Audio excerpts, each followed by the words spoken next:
اللہ الرحمن الرحیم۔ پروگرام آج اسلام میں ہم آپ کو خوش آمدید کہتے ہیں۔ ناظرین، ہم مسلمانوں نے ایک طویل عرصے تک دنیا پر حکومت کی ہے، لیکن پچھلے کچھ عرصے سے ہم سیاسی طور پر، تہذیبی طور پر اور معاشی طور پر مغلوبیت کا شکار ہیں۔ ہمارے اہل علم و مفکرین کی ایک بہت بڑی تعداد نے اس مغلوبیت سے نکلنے کا جو راستہ تجویز کیا ہے وہ جہاد کا راستہ ہے۔ ہم اس راہ پر، جہاد کے اس راستے پر پچھلے 200 برس سے چل بھی رہے ہیں، مگر مغلوبیت کی یہ سیاہ رات ختم نہیں ہو پاتی۔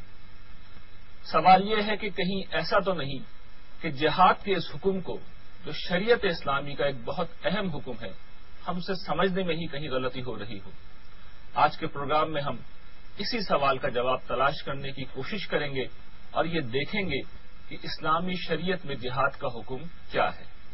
ہمارے ساتھ شریک گفتگو ہیں ممتاز ریسرچ اسکالر جناب جاوید احمد غامدی صاحب۔ جاوید صاحب کے ساتھ ہی اسٹوڈیوز میں ہمارے شرکا بھی موجود ہیں جو اپنے سوالات کے ذریعے سے پروگرام میں حصہ لیں گے۔ ناظرین، ہم پروگرام کا باقاعدہ آغاز کریں گے، لیکن اس وقت ہم لے رہے ہیں ایک شارٹ بریک۔ ہمارے ساتھ رہیے گا۔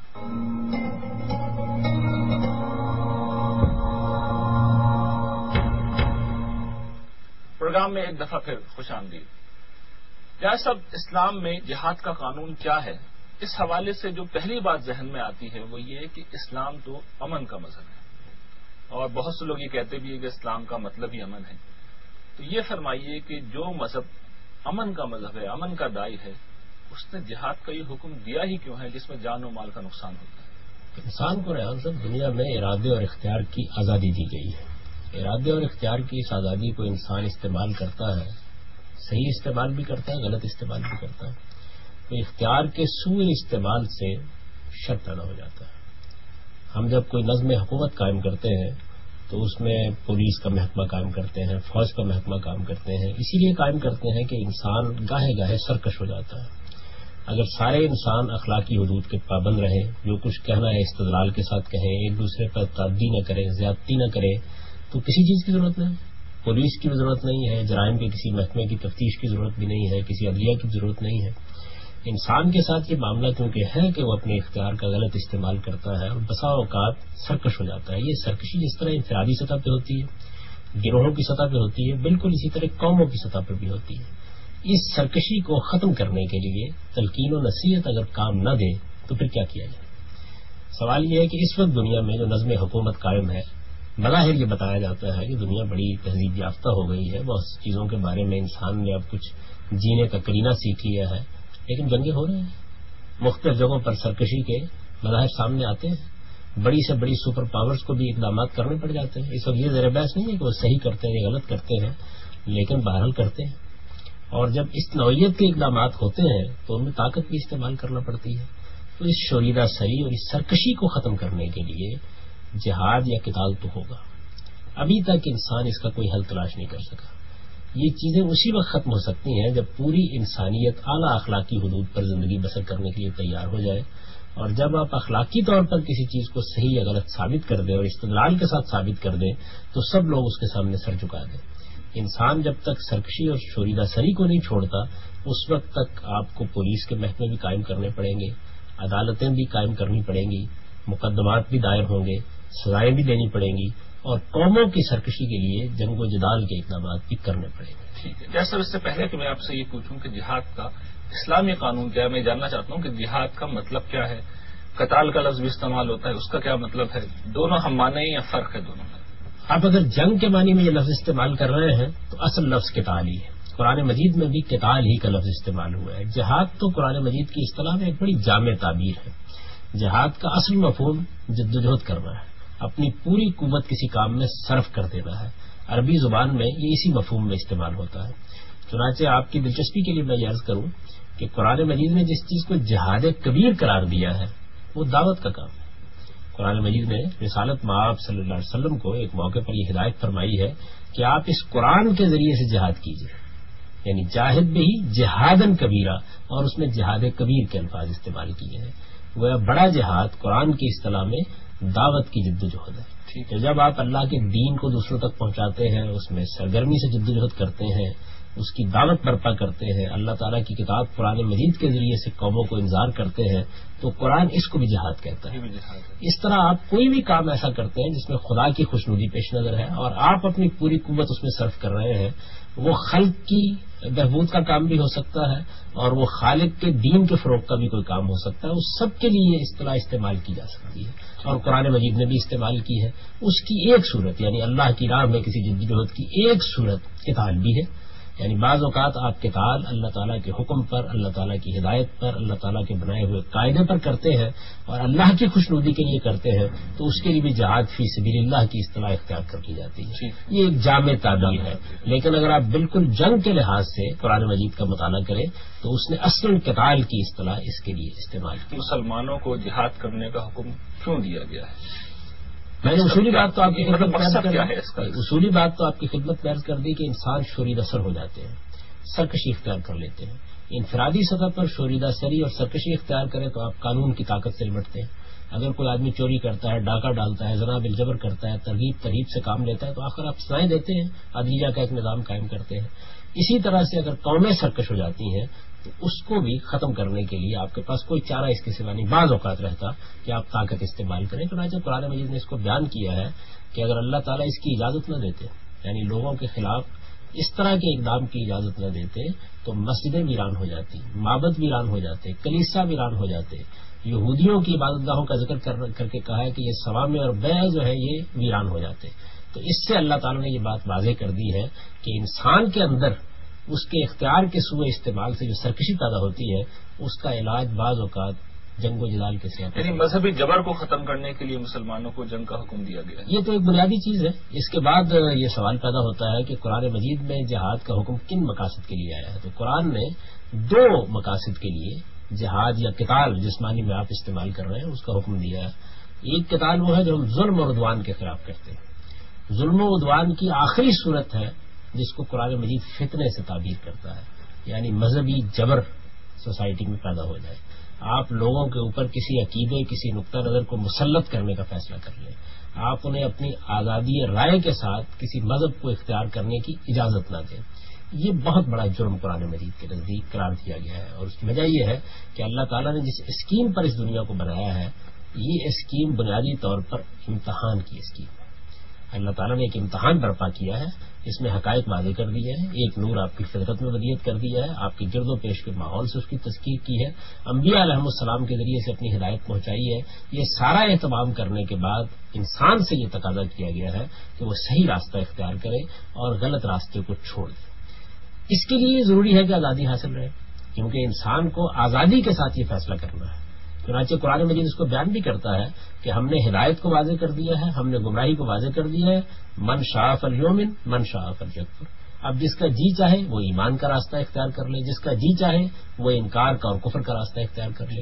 اسی طرح وہ اس بات کو بڑی وضاحت کے ساتھ کہتا ہے کہ اللہ تعالیٰ اگر چاہتے تو تمام انسانوں کو ایک ہی دین پر لے آتے، یہ ان کے لیے کچھ مشکل نہیں تھا، لیکن انہوں نے جبر کا طریقہ اختیار نہیں کیا۔ لا اکراہ فی الدین قد تبین الرشد من الغی، اللہ تعالیٰ کی طرف سے ہدایت گمراہی سے بالکل الگ ہو گئی ہے، اب دین میں کسی جبر کا کوئی سوال نہیں ہے۔ تو جب اللہ نے جبر روا نہیں رکھا تو وہ انسانوں کو بھی اس کی اجازت نہیں دیتا کہ ہم دوسرے انسانوں کے معاملے میں جبر روا رکھیں۔ انسانوں کو جو آزادی حاصل ہے وہ دین کو اختیار کرتے ہیں، دین کو چھوڑتے ہیں، ایک نقطہ نظر اپناتے ہیں، دوسرے نقطہ نظر کو ترک کرتے ہیں، یہ آزادی ان کو ان کے پروردگار نے دی ہے۔ جو آدمی اس آزادی کو مجروح کرنے کی کوشش کرتا ہے، اس کے راستے میں رکاوٹ پیدا کرتا ہے، اس میں کوئی معنی کھڑا کرتا ہے، وہ اصل میں اللہ کے خلاف اعلان جنگ کرتا ہے۔ اس طرح کے موقعوں کے اوپر قرآن مجید یہ کہتا ہے کہ الفتنہ تو اشد من القتل، یعنی اگر کسی نے اس طرح پرسیکیوشن کا راستہ اختیار کیا، مذہبی جبر کا راستہ اختیار کیا، دوسروں پر ان کا نقطہ نظر قائم کرنے کی آزادی چھین لینے کے لیے وہ تیار ہو گیا ہے، تو یہ چیز فتنہ ہے اور یہ قتل سے بھی زیادہ شدید ہے۔ فتنے کا لفظ یہاں عربی زبان کے معنی میں استعمال ہوا ہے، ہماری اردو میں لفظ کیونکہ اور بہت سے معنی میں بھی استعمال ہوتا ہے، تو قرآن مجید نے اسے مذہبی جبر کے معنی میں استعمال کیا جس کو ہم انگریزی میں پرسیکیوشن کہتے ہیں۔ اس مقصد کے لیے اصلاً مسلمانوں کو جہاد اور قتال کا حکم دیا گیا۔ اس سے پہلے کہ میں مزید سوال کروں، میں چاہتا ہوں اگر ہمارے شرکا کے بھی کچھ سوالات ہیں تو۔ سر ابھی آپ نے فرمایا کہ اسلام میں جہاد کا تصور جو ہے وہ ظلم و عدوان کے خلاف ہے، تو یہ تو آ گیا دفاعی طور پہ جہاد جو ہے وہ ظلم و عدوان جو ہے، لیکن حضور صلی اللہ علیہ وسلم کے دور میں جو جہاد جو تھا وہ مسلمانوں نے اقدامی طور پہ بھی جہاد کیا. تو آپ نے کہا کہ کسی لا اکراہ فی الدین، دین میں کوئی جبر نہیں ہے، تو مسلمانوں کا جہاد تو چلتا رہا آپ صلی اللہ علیہ وسلم کے دور میں، صحابہ کے دور میں. تو مسلمان جہاں گئے انہوں نے ان کو کفار کو مختلف آپشنز بھی دیں کہ آپ اس میں آپشن یہ بھی تھی کہ آپ اسلام قبول کر لیں. تو اس کو آپ کس حوالے سے دیکھتے ہیں لا اکراہ فی الدین کے حوالے سے؟ پہلے تو اس چیز کو سمجھ لیجیے کہ ظلم و عدوان کے خلاف جہاد لازم نہیں کہ محض دفاع میں ہو. یعنی ایک صورت ظلم و عدوان کی یہ بھی ہے کہ کوئی آپ پر حملہ آور ہو جاتا ہے، آپ اس کی مدافعت کرتے ہیں. دنیا کے کسی حصے میں ظلم ہو رہا ہے، زیادتی ہو رہی ہے، پرسیکیوشن ہو رہی ہے، کسی اقلیت پر کوئی اکثریت ظلم توڑ رہی ہے، کوئی حکومت اپنے شہریوں پر ظلم کر رہی ہے، اور آپ محسوس کرتے ہیں کہ آپ کے پاس طاقت ہے، آپ اس کا ازالہ کر سکتے ہیں، تو آپ اقدام کر کے بھی حملہ کریں گے. یعنی جب کہا جاتا ہے کہ ظلم و عدوان کے خلاف جہاد کی اجازت دی ہے تو اس میں مدافعت تنہا نہیں ہوتی. اسی وجہ سے میں نے تو کبھی مدافعت کا یا دفاع کا لفظ استعمال نہیں کیا. میرے نزدیک دفاع اور مدافعت تو انسان کا فطری حق ہے. آپ کے نزدیک دفاع جہاد کوئی چیز نہیں ہے؟ اس کی ضرورت کیا ہے کہنے کی؟ دیکھیے مجھے ایک فطری حق ہے کہ میرے اوپر کوئی حملہ آور ہوگا تو مدافعت کروں گا میں.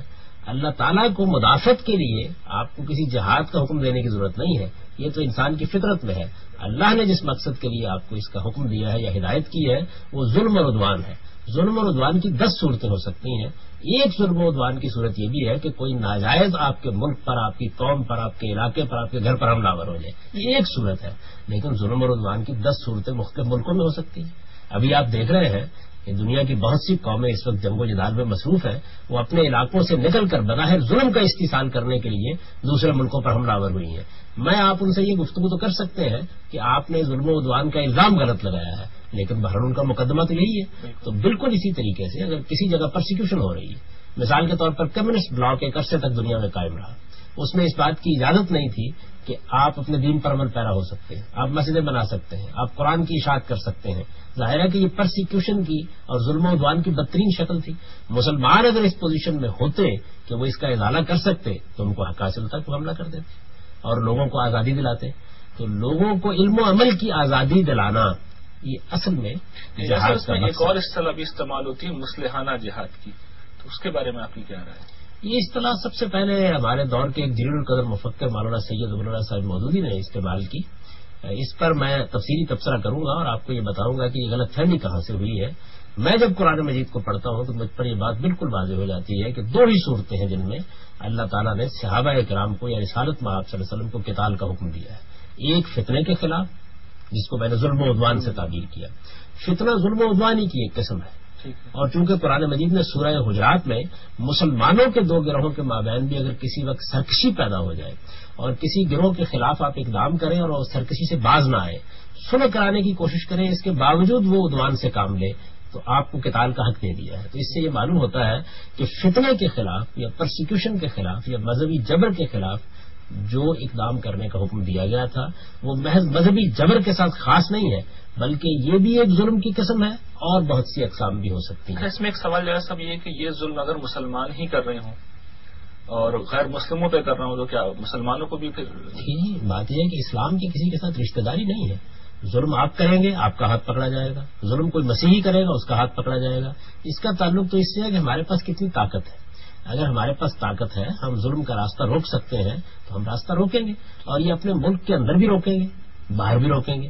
مسلمان ایک دوسرے پر ظلم کریں گے تب بھی روکیں گے، اور اگر کوئی دوسرا ظلم کرے گا تو اس کو بھی روکنے کی کوشش کریں گے. اصل چیز یہ ہے کہ کیا کہیں پرسیکیوشن ہو رہی ہے، کیا ظلم کا ارتکاب کیا جا رہا ہے. ہمارے موجودہ زمانے میں تو لوگوں نے بہت سے سیاسی مقاصد کے لیے اسلام اور مذہب کا نام استعمال کیا ہے، لیکن یہ بالکل ایک حقیقت ہے کہ جب تک دنیا کے اندر کمیونزم موجود رہا، آپ جانتے ہیں کہ اس میں کس حد تک لوگوں کے ساتھ مذہبی جبر کا طریقہ روا رکھا گیا. اس زمانے میں کسی شخص نے جہاد کا نام نہیں لیا، درحال ہے کہ یہ وہ جہاد تھا جس کا ذکر صراحت کے ساتھ قرآن مجید صحابہ کرام نے کیا اور صحابہ کرام نے کیا، اور قرآن مجید نے صراحت کے ساتھ اس کا حکم دیا اور اس کی ترغیب دی، اس کی تلقین کی. یہ کہا کہ تم لوگوں کیا ہو گیا ہے، بستیوں میں بعض ایسے لوگ ہیں کہ جہاں ان پر ظلم توڑا جا رہا ہے اور تم میں سے کوئی نہیں ہے کہ ان کی مدد کرنے کے لیے آگے بڑھے. تو اگر ہمارے پاس طاقت ہوگی، اور قرآن مجید نے اس کو واضح کیا، آپ سوال کریں گے تو میں بتاؤں گا کہ طاقت کا کیا تناسب قرآن مجید نے قائم کیا. اگر ہمارے پاس طاقت ہوگی تو جس طرح ہم اپنے ملک پر حملہ آور ہونے والے کسی شخص کے ظلم کا مقابلہ کریں گے یا کسی قوم کے ظلم کا مقابلہ کریں گے، بالکل اسی طریقے سے اگر دنیا کے کسی دوسرے خطے میں ظلم ہو رہا ہے اور ہم اقدام کر سکتے ہیں تو ضرور اقدام کریں گے. اقدام بھی کریں گے. اچھا، صحابہ کرام کے حوالے سے آپ یہ بیان کر رہے تھے کہ ایک تو فتنے کے خلاف انہوں نے جہاد کیا، دوسرا جو جہاد انہوں نے کیا وہ در حقیقت جہاد کا لفظ بھی اس کے لیے موضوع نہیں ہے، وہ تو اللہ تعالیٰ کا عذاب تھا جس کا ایک خصوصی قانون قرآن مجید میں بیان ہوا ہے. آپ جانتے ہیں کہ اس سے پہلے بھی ہم ان نشستوں میں بہت وضاحت کے ساتھ اس قانون کو بیان کر چکے ہیں. سادہ طریقے سے اگر چند لفظوں میں اس کا خلاصہ کیجیے تو وہ قانون یہ ہے کہ جب کسی جگہ پر کسی پیغمبر کی بعثت ہوئی ہے، یعنی رسول کی بعثت ہوئی ہے، نبیوں میں سے جن لوگوں کو رسالت کے منصب پر فائز کیا گیا ہے، ان کے بارے میں اللہ تعالیٰ کا قانون یہ ہے کہ جب بھی کسی قوم کی طرف کوئی رسول آیا، فَإِذَا جَاءَ رَسُولُهُمْ قُضِيَ بَيْنَهُمْ بِالْقِسْطِ، پھر اس قوم کا اللہ تعالیٰ فیصلہ کر دیتے ہیں انصاف کے ساتھ دنیا میں. یعنی جو فیصلہ قیامت کے دن سب قوموں کے لیے ہونا ہے، سب انسانوں کے لیے ہونا ہے، وہ فیصلہ رسول کی مخاطبت کے بعد، اس کی طرف سے اتمام حجت کے بعد اسی دنیا میں سنا دیا جاتا ہے. اس کی دو صورتیں ہوتی ہیں. اگر تو رسول کے ساتھی بہت کم تعداد میں ہے، کوئی دارالہجرت میسر نہیں ہے، کہیں اقتدار میسر نہیں ہو سکا، تو پھر اللہ کا عذاب آتا ہے. جیسے قوم نوح پر آیا، قوم سمود پر آیا، قوم عاد پر آیا، قوم لوط پر آیا، قوم شعیب پر آیا. اور اگر رسول اور اس کے ساتھی معتدد تعداد میں ہوں، ان کو کوئی دارالہجرت بھی میسر آ جائے، وہاں ان کا سیاسی اقتدار بھی قائم ہو جائے، تو پھر اللہ تعالیٰ کہتے ہیں کہ یعذبہم اللہ بایدیکم، پھر اللہ ان کے ہاتھوں سے عذاب دیتے ہیں. اس کی ایک صورت جہاد و قتال بھی ہوتی ہے. رسالت میں آپ صلی اللہ علیہ وسلم کے ساتھ اور رسالت میں آپ صلی اللہ علیہ وسلم سے پہلے سیدنا موسیٰ علیہ السلام کے معاملے میں یہی طریقہ اختیار کیا گیا، یعنی اتمام حجت کے بعد اللہ تعالیٰ نے اپنا عذاب نازل کیا، اور یہ عذاب مسلمانوں کی تلواروں کے ذریعے سے نازل ہوا. یہ ایک سنت الہی کا ظہور تھا، اس کا شریعت سے کوئی تعلق نہیں ہے، اور چونکہ نبوت اور رسالت کا سلسلہ ہمیشہ کے لیے ختم ہو گیا، اس وجہ سے جہاد اور قتال کی یہ صورت بھی ہمیشہ کے لیے ختم ہو گئی ہے. اب ہماری شریعت میں جہاد و قتال کی ایک ہی صورت باقی ہے، اور وہ ظلم اور عدوان کے خلاف. ٹھیک، یہ آپ کا سوال. یہ آپ نے فرمایا ہے کہ جہاد کبیر تو اللہ جہاد کبیر ہے، جہاد کبیر جو ہے دعوت اللہ ہے. ایک تو یہ فرمایا. اس میں میرے دو سوال. پہلے سوال تو یہ ہے کہ اس کے بارے میں کیا یہ تبلیغی جماعت جو جہاد کر رہی ہے، یہ دعوت دے رہی ہے، کیا یہ جہاد کراتی ہے؟ ایک. دوسرا سوال یہ ہے کہ جو قرآن پاک میں فرمایا کہ یا ایھا الذین آمنوا ھل ادلکم علی تجارۃ تنجیکم من عذاب عظیم تؤمنون باللہ ورسولہ وتجاہدون فی سبیل اللہ باموالکم. یہ جہاد یہ بھی کس قسم کا جہاد ہے؟ یہ جہاد کس قسم میں حکم دیا جا رہا ہے جہاد میں؟ اس قرآن میں جو ذکر سے بتایا جا رہا ہے، اور اس کے بعد پہلا جو ہے کیا وہ جہاد ہے؟ آپ کے پہلے سوال کا جواب یہ ہے کہ قرآن مجید نے جس آیت میں یہ بات کہی ہے اس میں یہ بات واضح کر دی ہے کہ وہ کون سی دعوت کو جہاد کبیر کہتا ہے. وہ یہ کہتا ہے کہ وہ دعوت جس میں قرآن کو انذار کا موضوع بنایا جائے. چنانچہ اس میں الفاظ یہ ہے کہ جاہد بہی جہاد کبیرہ، آپ اس قرآن کے ذریعے سے جہاد کبیر کیجیے. اصل میں بہت کم لوگ اس بات سے واقف ہیں کہ قرآن مجید اس بات کی اجازت نہیں دیتا کہ ہم اپنے قصے اور اپنی کہانی اور اپنی روایات اور اپنی داستانیں سنا کر لوگوں کو دین کی طرف متوجہ کریں. وہ یہ کہتا ہے کہ یہ قرآن مجید صرف قانون کی کتاب نہیں ہے، اس کے اندر جس طرح اللہ تعالیٰ کی حکمت ہے اسی طریقے سے یہ کتاب انذار بھی ہے. اس میں قانون بھی ہے، شریعت بھی ہے، حکمت بھی ہے، دانائی بھی ہے، اللہ تعالیٰ کا پیغام اور اس کی ہدایت کا پس منظر بھی ہے، اس کی تاریخ بھی ہے، اور اس کے ساتھ یہ ایک انذار کی کتاب ہے. انذار کا مطلب یہ ہے کہ وہ دعوت جو انسانوں تک پہنچنی ہے یہ کتاب وہ دعوت براہ راست پہنچاتی ہے. چنانچہ قرآن مجید کے ذریعے سے جب دعوت پہنچائی جائے گی، قرآن آپ کے ہاتھ میں ہوگا، آپ قرآن کو لوگوں کے سامنے پیش کریں گے، اسے پڑھ کر سنائیں گے، تو یہ جہاد کبیر ہے جس کو قرآن مجید کہتا ہے. پہلے سوال کے جواب میں تو میں عرض کر رہا ہوں. دوسری جو بات آپ نے ارشاد فرمائی ہے وہ یہ ہے کہ جب بھی کبھی اللہ تعالیٰ کی طرف سے آپ جہاد کریں گے، یعنی خواہ وہ جہاد ظلم اور عدوان کے خلاف ہوا، یا وہ رسالت میں آپ صلی اللہ علیہ وسلم کے زمانے میں یا اس سے پہلے انبیاء علیہ السلام کے زمانے میں اتمام حجت کے بعد منکرین حق کے خلاف ہوا، جس وقت وہ جہاد کا حکم آ جائے گا اور اس کے کرنے کے لیے اللہ تعالیٰ ذمہ داری ڈال دیں گے، تو پھر سب سے بڑی نیکی، سب سے بڑا خیر وہی ہوتا ہے.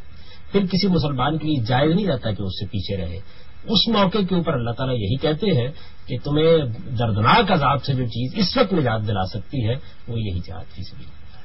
ٹھیک. ناظرین، جاوید صاحب کے ساتھ ہم جہاد کے حوالے سے گفتگو کر رہے ہیں، جہاد کے قانون کو سمجھنے کی کوشش کر رہے ہیں. گفتگو کا یہ سلسلہ ہم آگے بڑھائیں گے، لیکن ایک مختصر سے بریک کے بعد ہمارے ساتھ رہیے.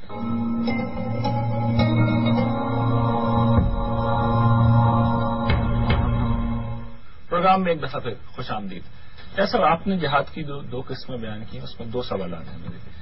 ایک یہ کہ آپ نے کہا ظلم کے خلاف جہاد ابدی شریعت کا حکم ہے، لیکن ظلم جہاد صاحب ایک بڑا ریلیٹو لفظ ہے. صدام حسین کویت پہ قبضہ کرتا ہے تو بہت سے لوگوں کے نزدیک وہ خود ایک جہاد ہے اور بہت سے لوگوں کے نزدیک ظلم ہے. تو اس مسئلے کا کیا حل ہے؟ اچھا، دوسرا میرا سوال یہ کہ خلفائے راشدین نے اور پھر ہمارے ہاں بعد میں تاریخ میں جن لوگوں نے جہاد کیا، ابن قاسم نے، محمد ابن قاسم نے، موسیٰ بن نصیر نے، طارق بن زیاد نے، تو وہ جہاد کی نوعیت کیا؟ اللہ تعالیٰ نے جتنے بھی احکام اور ہدایات دی ہیں ان میں جب بھی کوئی فیصلہ انسانوں کے خلاف کرنا ہوگا، آپ ان کی جان کے خلاف، ان کے مال کے خلاف، ان کی آبرو کے خلاف کوئی اقدام کریں گے تو اس میں بتایا گیا نا کہ بالحق کریں گے. اس کی وضاحت بھی کر دی ہے. مثال کے طور پر یہ کہہ دیا ہے کہ آپ قصاص میں اقدام کر سکتے ہیں، آپ فساد کی صورت میں اقدام کر سکتے ہیں. اب خود فساد کی تعین میں بھی کچھ اختلاف ہو جائے گا. تو سب سے پہلی چیز تو یہ ہے کہ جو لوگ بھی یہ اقدام کریں وہ اگر اللہ کے لیے کر رہے ہیں تو ان کے ضمیر کو اس پر مطمئن ہونا چاہیے. انہیں اپنے تعصبات، اپنی خواہشات یہ اللہ کے دین میں داخل نہیں کرنی چاہیے، بلکہ وہی بات جو اللہ تعالیٰ نے کہی ہے اس کو سامنے رکھنا چاہیے، اس کو درست طریقے سے سمجھنا چاہیے. اور اگر دنیا کچھ مزید اپنے آپ کو اخلاقی حدود کا پابند کرنے کے لیے تیار ہو جائے تو آپ اس کے لیے بہت سے بین الاقوامی قوانین اور ضابطے بھی بنا سکتے ہیں. تاہم اب تک جتنا کچھ بھی دنیا میں ہوا ہے، اقوام متحدہ بنی ہے، اس طرح کچھ ضوابط بنے ہیں، ان میں یہ ریلیٹیوٹی ہوتی ہے کسی نہ کسی درجے میں. یعنی ممکن ہے کہ ہم اس کو ظلم سمجھ کے اس کے خلاف اقدام کریں اور کوئی دوسرا اس معاملے میں ہم سے مختلف رائے رکھتا ہو. یہ ہوگا دنیا میں جب تک ہوگا. اصل چیز یہ ہے کہ آپ کا ضمیر کیا فتویٰ دیتا ہے، آپ جو بات کہہ رہے ہیں اس کا دلائل آپ کے پاس کیا ہے، آپ کیا فی الواقع لوگوں کو اپنی بات پر مطمئن کر سکتے ہیں. تو اتنا ہی بہت کافی ہے. یہ تو ایک جج بھی جب فیصلہ کرتا ہے تو اس میں بھی بعض اوقات 2 رائے ہو سکتی ہیں. اور آپ جانتے ہیں کہ ایک مقدمے میں ایک عدالت ایک فیصلہ دیتی ہے، دوسری عدالت اس سے بالکل مختلف فیصلہ دیتی ہے. بعض اوقات اس کے اندر سیاسی عوامل اور دوسری چیزیں بھی شامل ہو جاتی ہیں. یہ انسان کی کمزوریوں میں سے ہے. جو بنیادی بات دین میں کہی گئی ہے وہ یہ ہے کہ آپ ظلم اور عدوان کے خلاف جہاد کریں گے. جب ظلم اور عدوان کے خلاف آپ جہاد کرتے ہیں تو اس کو طے کرنے کا حق بہرحال آپ ہی کو حاصل ہے. آپ جب یہ طے کر دیں گے تو آپ کا اقدام آپ کے نزدیک جائز ہوگا. کوئی دوسرا آدمی اس کو غلط کہہ سکتا ہے اور وہ آپ کے اس اقدام کو ظلم قرار دے کے آپ کے خلاف جہاد کا اقدام کر سکتا ہے. ٹھیک. کیا سب خلفائے راشدین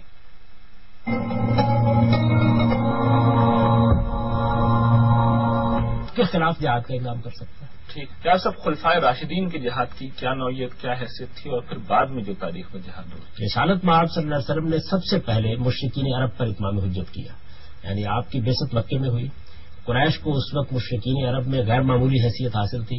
آپ نے ان پر اتمام حجت کیا. بنی اسماعیل کہیے، مشرکین عرب کہیے، قریش مکہ کہیے، یا ان کے حوالی موالی میں جو لوگ موجود تھے ان پر اتمام حجت کے بعد آپ نے ہجرت کی. ہجرت کرنے کے بعد آپ مدینہ میں تشریف لائے. وہاں یہود تھے اور نصارہ بھی اس زمانے تک متوجہ ہو چکے تھے. نجران وغیرہ میں چونکہ یہ لوگ موجود تھے تو یہ بھی کسی حد تک متوجہ ہو چکے تھے. چنانچہ اگر آپ قرآن مجید کو دیکھیں تو پھر یہ بقرہ، یہ آل عمران، یہ نساء، یہ مائدہ، یہ اصل میں اہل کتاب پر اتمام حجت کی صورتیں ہیں. تو دوسرا مرحلہ رسالت مآب صلی اللہ علیہ وسلم کی زندگی کا وہ تھا جب آپ نے اہل کتاب پر یا یہود و نصارہ پر اتمام حجت کیا. تیسرا مرحلہ وہ ہے کہ جب آپ نے گرد و پیش کی جتنی حکومتیں تھیں ان پر اتمام حجت کی. چنانچہ صلح حدیبیہ کے بعد یہ آپ جانتے ہیں کہ رسالت مآب صلی اللہ علیہ وسلم نے اپنے خصوصی ایلچی بھیجے، خطوط لکھے اور 8 حکومتوں کے نام یہ خطوط لکھے گئے. اس میں بڑی سلطنتیں تو کیسر و کسرا کی سلطنتیں تھیں لیکن چھوٹے چھوٹے بعض ملک بھی موجود تھے. تو 8 حکمرانوں کی طرف آپ نے خطوط لکھے. وہ خطوط تاریخ کے اندر موجود ہیں. ان کے ذریعے سے آپ نے اس سارے کے سارے علاقے پر یا ان کے حکمرانوں پر بھی اپنی حجت تمام کر دی. تو اس طرح اتمام حجت کے گویا یوں سمجھ لیجیے کہ 3 مرحلے ہیں. یعنی پہلا مرحلہ مشرکین عرب کے خلاف، دوسرا مرحلہ یہود و نصارہ کے خلاف، اور تیسرا مرحلہ جزیرہ نمائے عرب کے باہر کی حکومتوں سلطنتوں کے خلاف جن میں زیادہ تر اہل کتاب تھے یا ایران میں کسی حد تک مجوسی بھی تھے. یہ تینوں مراحل جب مکمل ہو گئے تو رسالت مآب صلی اللہ علیہ وسلم دنیا سے رخصت ہو گئے. آپ نے اپنے زمانے میں قریش کے اوپر اللہ کے عذاب کا جو قانون ہے اس کو نافذ کر دیا. یہی معاملہ یہود و نصارہ کے ساتھ ہوا. ان 2 کے ساتھ تو جو کچھ ہونا تھا وہ رسالت مآب صلی اللہ علیہ وسلم کی زندگی میں ہو گیا.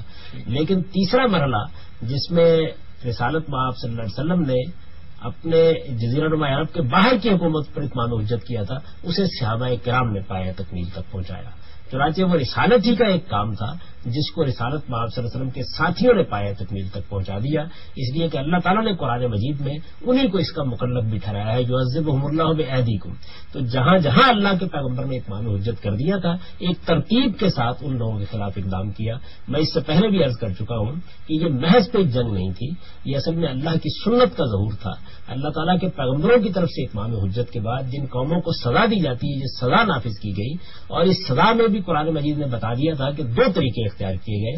وہ لوگ جو شرک کی بنیاد پر اپنا مذہب قائم کیے ہوئے تھے، خود شرک کا اقرار کرتے تھے، شرک کو مذہب کی حیثیت سے تسلیم کرتے تھے، ان کے لیے موت کی سزا نافذ کر دی گئی۔ اور وہ لوگ جو اصلاً توحید کے علمبردار تھے، جیسے اہل کتاب تھے اور دین کی ایک روایت میں بھی کھڑے ہوئے تھے، ان کے ساتھ رعایت کا معاملہ کیا گیا اور ان سے کہا گیا کہ وہ ذلت کے ساتھ محکوم ہو کر رہیں گے، ان کو مغلوب کر دیا جائے گا۔ اگر وہ یہ ذلت قبول نہیں کرتے تو انہیں بھی لڑنا ہوگا۔ یہ گویا اللہ کا وہ عذاب تھا، اور دونوں ہی صورتوں میں اس سے پہلے بھی قوموں پر نازل ہوا ہے، اور رسالت محمد صلی اللہ علیہ وسلم کے اتمام حجت کے بعد بھی دونوں ہی صورتوں میں نازل ہوا۔ تو صحابہ کرام نے یا خلفائے راشدین نے جو اقدامات کیے ہیں وہ اصل میں اسی قانون رسالت کا امتداد ہے، یعنی اللہ کے رسولوں کے ذریعے سے جب اللہ کی حجت پوری ہو جاتی ہے تو اس کے بعد اس قوم پر اللہ کا عذاب آتا ہے۔ میں نے آپ سے عرض کیا کہ یہ عذاب دو صورتوں میں آتا ہے، چنانچہ رسالت محمد صلی اللہ علیہ وسلم کی دعوت کے نتیجے میں جن جن جگہوں پر اتمام حجت ہو گیا وہاں تک یہ کارروائی بھی مکمل کر دی۔ سر، آپ نے فرمایا کہ جو اتمام حجت کی آپ نے بات کی کہ تین اس کی سٹیجز تھیں، تو تینوں سٹیجز کی آپ نے بات کی، پھر اس کے بعد جو تھی وہ صحابہ کے دور میں بھی، جیسے حضرت عثمان غنی کے دور میں نادرن افریقہ پورا مسلمانوں نے فتح کیا، اس کے بعد جو تھی وہ تابعی اور تبع تابعین کے دور میں فتوحات ہوئی، بلکہ حضرت عمر کے دور میں بھی مسجد اقصی جو تھی مسلمانوں نے فتح کیے۔ تو اس کو آپ کیسے کیٹیگرائز کو، اس کو آپ بعد والی جو فتوحات ہے اس کو کیسے کیٹیگری میں رکھیں گے، اور کیسے آپ اس کی لمٹ آپ کیسے کریں گے کہ اب اس کے بعد جو تھی وہ باقی ایریاز میں نہیں ہو سکتا؟ میں سوال کو تھوڑا سا مزید یہ واضح کر دوں، جائز صاحب جو بات پوچھ رہے ہیں کہ کس طریقے سے آپ نے کہا کہ ایک جہاد ابدی ہے، ایک ختم ہو گیا ہے، تو ابدی ہے تو کیوں ابدی ہے، اور ختم ہو گیا تو اس کی کیا نس ہے؟ قرآن میں نے آپ کی خدمت میں عرض کیا کہ اللہ کے پیغمبروں کی طرف سے جب اتمام حجت ہو جاتا ہے تو جس جگہ وہ اتمام حجت کر دیتے ہیں، جس علاقے میں اتمام حجت کر دیتے ہیں، اس میں اللہ کا عذاب نازل ہو جاتا ہے۔ قرآن مجید نے اتنی وضاحت کے ساتھ اس بات کو بیان کیا ہے کہ پورے قرآن کا اصل مضمون یہی ہے۔ قرآن مجید کی کسی سورہ کا آپ اٹھا لیجئے، وہ اسی قانون کو بیان کر رہا ہے، بار بار یہ بات کہتا ہے کہ جب اللہ کے کسی رسول کی بعثت ہو جاتی ہے تو اس قوم کا فیصلہ انصاف کے ساتھ اسی دنیا میں چکا دیا جاتا ہے۔ میں نے آپ کے سامنے آیت پیش کی تھی، قضی بینہم بالقسط، اللہ تعالیٰ بالکل انصاف کے ساتھ اس کا فیصلہ کر دیتے ہیں۔ یہ فیصلہ ظاہر ہے کہ جہاں اتمام حجت ہوا ہے وہاں تک ہوگا، اتمام حجت کے دائرے سے باہر آپ نہیں نکل سکتے۔ تو ان تینوں مراحل میں قرآن نے متعین کر دیا، اور آخری مرحلے کو رسالت محمد صلی اللہ علیہ وسلم نے متعین کر دیا۔ مشرکین عرب کے بارے میں سورہ توبہ میں بتا دیا گیا کہ ان کے ساتھ کیا معاملہ ہوگا، یعنی کیا آپ اس کو کوئی قتال کہتے ہیں یا جہاد کہتے ہیں؟ اس میں تو صورتحال یہ ہے کہ یہ بتایا گیا کہ یہ 50 دن کا الٹیمیٹم ہے، اس کے گزرنے کے بعد جہاں کہیں مشرکین پائے جائیں گے قتل کر دیے جائیں گے۔ قتل عام کا حکم تھا یہ جو مشرکین عرب کے لیے دیا گیا۔ اہل کتاب کے بارے میں بتایا گیا کہ ان کو بھی اتنی ہی آزادی ہے کہ وہ اگر محکومی کو قبول کر کے رہنے کے لیے تیار ہیں، حتیٰ یؤتوا الجزیۃ عن ید وہم صاغرون، تب وہ زندہ رہ سکتے ہیں۔ تو عرب کے اہل کتاب اور مشرکین عرب، ان کا معاملہ تو بالکل قرآن مجید نے نام لے کے واضح کر دیا۔ اب آگے چلیے، یعنی اس دائرے سے باہر اسے رسالت محمد صلی اللہ علیہ وسلم نے متعین کر دیا۔ جب آپ نے 8 حکمرانوں کے نام خطوط لکھے تو متعین کر دیا کہ میں نے ان پر حجت تمام کر دی ہے، اب ان کے خلاف تم اقدام کر سکتے ہو۔ صحابہ کرام نے ان سے آگے کوئی اقدام نہیں کیا، یعنی آپ کی اس بات یعنی پوری تاریخ اس بات کی گواہی دیتی ہے کہ جس جگہ تک رسالت محمد صلی اللہ علیہ وسلم نے ان کو کہا تھا وہاں رک گئے، اس سے آگے نہیں بڑھے۔ حد یہ ہے کہ آپ نے یہ تک متعین کر دیا تھا کہ حبشہ پر اقدام نہیں کرو گے، اس لیے کہ میرے ساتھیوں کو انہوں نے پناہ دی تھی اور ان کا حکمران مسلمان ہو گیا۔ تو حضور صلی اللہ علیہ وسلم نے اس کو اتنا متعین کر دیا تھا کہ اس میں کسی وہم کا سوال نہیں۔ وہ 8 کے 8 خطوط، آپ دلچسپ بات دیکھیے، اس وقت بھی ہمارے پاس موجود ہے۔ ایسا جو بات سمجھ میں آ رہی ہے آپ کی اس گفتگو سے کہ اس قسم کے جہاد کے لیے خود رسول کا ہونا ضروری ہے یا اس کی صریح ہدایت جو کہ اس وقت موجود نہیں ہے، یہ اللہ کے حکم پر ہوتا ہے۔ اللہ تعالیٰ بتاتے ہیں اب اتمام حجت ہو گیا ہے، اللہ تعالیٰ بتاتے ہیں اب ان کو الٹیمیٹم دے دیا جائے، اللہ تعالیٰ کی طرف سے وہ الٹیمیٹم دیا جاتا ہے۔ ان گروہوں کو اللہ تعالیٰ خود متعین کرتے ہیں اور ان کے بعد خود تعین کے ساتھ بتاتے ہیں کہ اب ان کے خلاف یہ اقدام کیا جا سکتا ہے۔ یہ تو اتنا سخت قانون ہے کہ آپ یہ جانتے ہیں کہ کسی قوم پر اتمام حجت سے پہلے پیغمبر اسے چھوڑ کر چلا جائے تو یہ ایک عظیم جرم بن جاتا ہے۔ چنانچہ سیدنا یونس علیہ السلام کے ساتھ یہی معاملہ ہوا، اور رسالت میں آپ صلی اللہ علیہ وسلم کو جب نبوت دی گئی تو آپ کو خاص طور پر یہ ہدایت کی گئی کہ آپ اللہ کے حکم کا، اللہ کے فیصلے کا صبر کے ساتھ انتظار کریں گے. فاصبر لحکم ربک ولا تکن کصاحب الحوت، یونس کی طرح، مچھلی والے کی طرح جلد بازی نہ کر بیٹھنا. یہ معاملہ براہ راست خدا کی نگرانی میں ہو رہا ہوتا ہے. اسی کو نہ سمجھنے کے نتیجے میں ہمارے ہاں بہت سے لوگوں نے قرآن مجید کی غلط تعبیریں کی، اور پھر انہوں نے خیال کیا کہ ان کو یہ حق حاصل ہے کہ دنیا میں جو شرک کا ارتکاب کرتا ہے اس کی گردن مار دے. یہ انبیاء علیہ السلام اللہ کے رسولوں کے ساتھ خصوصی قانون ہے، اور آپ یہ کہتے ہیں ایک آیت، دو آیتیں، پورا قرآن اصل میں اسی قانون کو بیان کرتا ہے. قرآن مجید کا معاملہ تو ایک چھوٹی سی سورہ قمر نکال لیجئے، شروع کہاں سے ہوتی ہے؟ بتایا گیا ہے کہ یہ نشانیاں تمہارے سامنے پیش کر دی گئی ہیں، ان کی بنیاد پر حجت تمام ہو گئی ہے. تم سے پہلے جن قوموں کے ساتھ یہ معاملہ ہوا اس میں پھر قوم نوح کا، قوم شعیب کا، قوم صالح کا، قوم لوط کا ذکر کیا ہے، اور یہ کہا ہے کہ پھر اس کے بعد تم جانتے ہو کہ ہم نے الٹیمیٹم دیا، اور پھر ہم نے بعض اوقات اپنے بندوں کو جو اہل ایمان تھے 2 کینوں اور 2 تختوں پر اٹھا لیا اور پھر برباد کر دیا ہم نے اس سب کچھ کو. اور خاتمہ معلوم ہے کہاں ہوتا ہے؟ آپ کفارکم خیر من اولئکم، یعنی اے پیغمبر محمد رسول اللہ کو مخاطب کر کے کہا ہے تمہارے منکرین کیا ان سے بہتر ہے؟ ان کے ساتھ بھی یہی ہے. یہ اللہ کا وہ قانون ہے جس کا اطلاق حضور نے کیا ہے، اور یہ بالکل متعین طریقے پر. ٹھیک ہے جیسا خلفائے راشدین کے حوالے سے تو بات کافی واضح ہو گئی ہے، لیکن ہم یہ دیکھتے ہیں کہ پھر بعد میں بھی مسلمانوں نے جہاد کیا. محمد بن قاسم نے کیا، موسیٰ بن نصیر نے کیا، طارق بن زیاد نے کیا. ان کے پاس تو کوئی رسول اللہ صلی اللہ علیہ وسلم کی ہدایت نہیں تھی، تو اس جہاد کی نوعیت کیا تھی؟ جن سلطنتوں کے خلاف رسالت میں آپ صلی اللہ علیہ وسلم نے اقدام کا حکم دیا تھا یہ ایک دن میں ختم نہیں ہو گئی. ان کا اگرچہ مرکزی نظام ختم ہو گیا لیکن چھوٹی چھوٹی جگہوں پر مزاحمت کی گڑیاں موجود تھیں، ان کے خلاف بھی بعض میں اقدامات ہوتے رہے. پھر جب آپ کی ایک حکومت قائم ہو گئی تو اس حکومت کی سرحدوں کی حفاظت کے لیے بسا اوقات آپ کو بعض اقدامات اس زمانے کے حالات کے لحاظ سے کرنا پڑتے تھے. محمد بن قاسم کے اقدام کے بارے میں تو آپ بہت اچھی طرح جانتے ہیں کہ اس میں مسلمانوں کی طرف سے ابتدا نہیں ہوئی تھی، بلکہ ان کا ایک جہاز اغوا کر لیا گیا تھا اور ظلم کا ارتکاب ادھر سے ہوا تھا، لہذا اس کے خلاف اقدام کرنا ناگزیر ہو گیا تھا. اسپین کے معاملے میں بھی آپ یہ جانتے ہیں کہ خود ان لوگوں نے آ کر یہ کہا کہ ہمارے ہاں ظلم و عدوان کی بہت سی صورتیں ہیں اور حکمران ہمارے ہاں لوگوں کے اوپر بڑے ستم توڑ رہے ہیں، اس وجہ سے آپ ہماری مدد کرنے کے لیے آئیے. اس میں اگر کسی جگہ پہ کوئی اجتہاد کی غلطی بھی ہوئی ہے یا حدود سے تجاوز کر کے بھی کوئی اقدام ہوا ہے تو یہ ہو سکتا ہے. ہم انسانوں سے یہ معاملات ہوتے ہیں، لیکن جس چیز کی وضاحت کی ذمہ داری ہم پر عائد ہوتی ہے دین کے معاملے میں وہ رسالت میں آپ صلی اللہ علیہ وسلم کے اقدامات ہیں اور صحابہ اکرام کے اقدامات ہیں. ان کے بارے میں نے آپ کی خدمت میں عرض کر دیا کہ ان کی 2 ہی صورتیں ہیں، یا تو ظلم اور عدوان کے خلاف اقدام کیا گیا ہے اور یا اللہ تعالیٰ کے قانون اتمام حجت کے تحت اقدام کیا گیا ہے. یہ دونوں ہی صورتیں ہیں. قانون اتمام حجت کے تحت منکرین حق کے خلاف اقدام کیا جاتا ہے. اس کا مقصد وہ ہوتا ہے جس کو ایک حدیث میں بیان کیا گیا ہے تکون کلمۃ اللہ ہی العلیٰ، اسی کو قرآن مجید نے بیان کیا یکون الدین کلہ للہ. اس مقصد کے لیے جو جہاد کیا جائے گا یا قتال کیا جائے گا وہ پیغمبر کے ساتھ خاص ہے، پیغمبر کے ساتھ ہی ختم ہو گیا. اب کسی انسان کو یہ حق حاصل نہیں ہے اور اس میں فیصلہ اصلا پیغمبر نہیں کرتا بلکہ اللہ تعالیٰ کرتا ہے، اور یہ اللہ ہی بتا سکتا ہے، وہی دلوں کے حال جانتا ہے کہ کس قوم پر اتمام حجت ہو گیا ہے اور کب اس کے خلاف اقدام کیا جا سکتا ہے. جس طرح پیغمبر کی ہجرت کا فیصلہ میں یا آپ نہیں کر سکتے، اس طرح اس قتال کا فیصلہ بھی کرنے کے لیے ہمارے پاس کوئی ذریعہ موجود نہیں ہے. ہمارے لیے اب جہاد کی ایک ہی قسم باقی رہ گئی ہے اور وہ ظلم اور عدوان کے خلاف. ٹھیک ہے ناظرین، جاوید صاحب کے ساتھ ہم جہاد کے حوالے سے گفتگو کر رہے ہیں، جہاد کے قانون کو سمجھنے کی کوشش کر رہے ہیں. گفتگو کا یہ سلسلہ ہم آگے بڑھائیں گے لیکن ایک مختصر سے بریک کے بعد ہمارے ساتھ رہیے گا.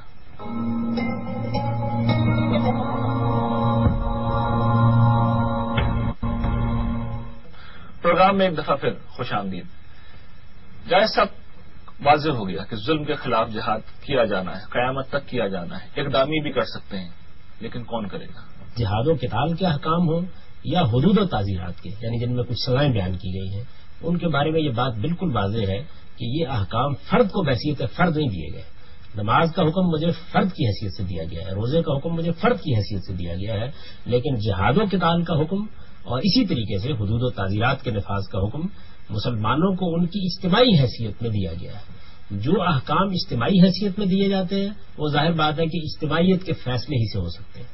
یعنی اگر ایک حکم قوم کو دیا گیا ہے تو قوم اس کا فیصلہ کرے گی، اگر ایک حکم پوری ملت کو دیا گیا ہے تو پوری ملت اس کا فیصلہ کرے گی.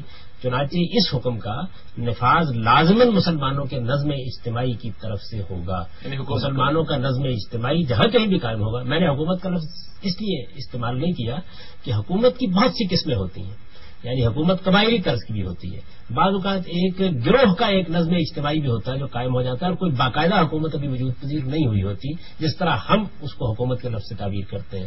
تو نظم اجتماعی یعنی پوری کی پوری قوم کو ایک حکم دیا گیا ہے، اس قوم کا اگر کوئی اجتماعی نظم ہے نہیں ہے تو قائم کرے گی، اور اگر قائم ہے تو پھر اس کے فیصلے سے ہوگا۔ اس کے علاوہ کوئی شخص انفرادی حیثیت میں، کوئی گروہ اپنی انفرادی حیثیت میں اس کا فیصلہ نہیں کر سکتا۔ تو یہ حکم اجتماعیت کو دیا گیا ہے، اور یہ بات قرآن مجید سے بالکل واضح ہے۔ جہاں جہاں بھی اس کے احکام بیان ہوئے ہیں وہاں یہ بات بالکل واضح ہے کہ مسلمانوں کو اس کا حکم اجتماعی حیثیت سے دیا گیا، بالکل ایسے جیسے السارق والسارق یا جس طریقے سے الزانیۃ والزانی کا حکم مسلمانوں کو ان کے اجتماعی نظم کی حیثیت سے دیا گیا ہے۔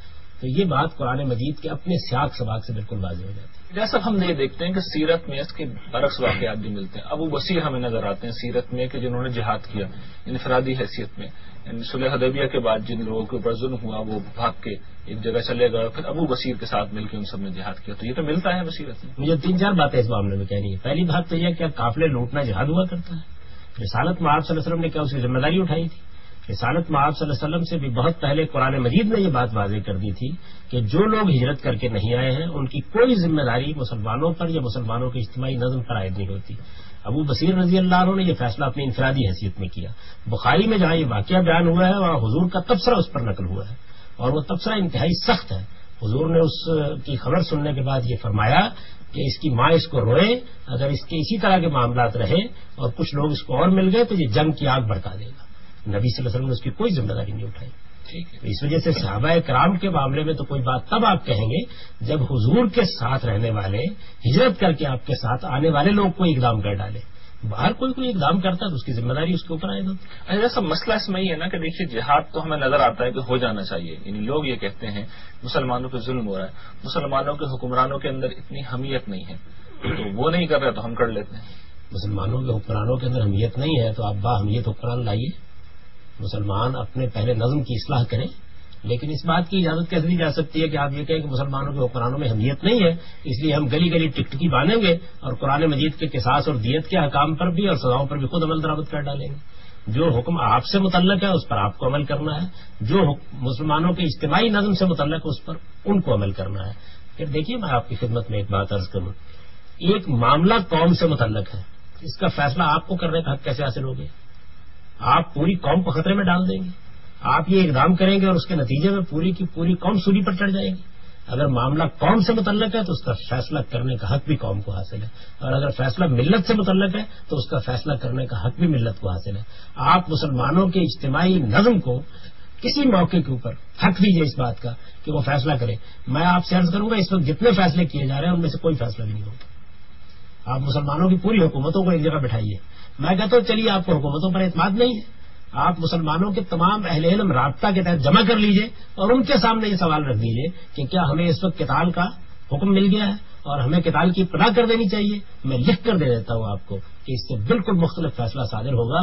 مسلمانوں کی موجودہ حالت کو اور ان کے حالات کا اندازہ کر کے وہ ہرگز اس کی اجازت نہیں دی۔ اس وقت جو لوگ یہ اقدام کر رہے ہیں اس کے نتائج پوری ملت بھگت رہی ہے پوری دنیا میں، تو ملت کو فیصلہ کرنے کا حق آپ کیوں نہیں دیتے؟